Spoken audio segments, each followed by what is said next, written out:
आज या मातोश्री मध्ये मातोश्री ही माझी 92 सालापासून आहे आणि 92 ला मोठ्या साहेबांचं दर्शन घेतलेलं आहे। माननीय कैलाशी गेलेले रमेश मोरे साहेब यांच्या आशीर्वादाने मी मातोश्रीवर आलो आणि साहेबांचं मी दर्शन घेतलेलं आहे, मोठ्या साहेबांचं। आणि तिथपासून प्रमुख साहेब रेशमीताई आणि तिचे वडील बाबा पाटणकर हे माझे खास एकदम वडिलांसारखे आम्ही अशा ठिकाणी कुटुंबात वागलो।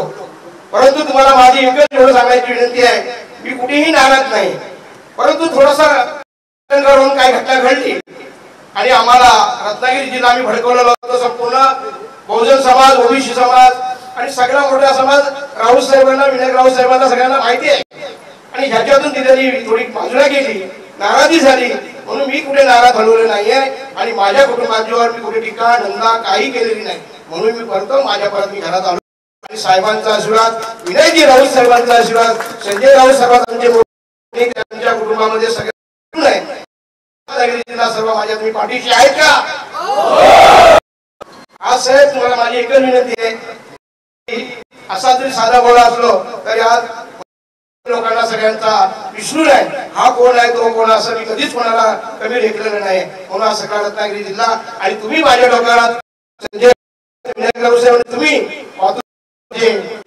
सर्वांचे लाडके आणि लोक साहेब अजून मी सगळी चौकशी केली, परवा दिवशी होतो मंडणगडला बोलतायत 82,000 आम्ही मतदान दिलं, लोकांना घडवलं, परंतु आता आम्ही आमचा लावल्याशिवाय आम्ही ही भावना साहेब दिलेली आहे। आणि मंडणगड आम्ही 3 दिवस होतो, काय करा साहेब बघा, सगळ्यांचा आशीर्वाद घेऊन या, मातोश्रीशिवाय पर्याय नाही आहे, म्हणून साहेब मी माझ्या पत्नी घरात आलेलो आहे।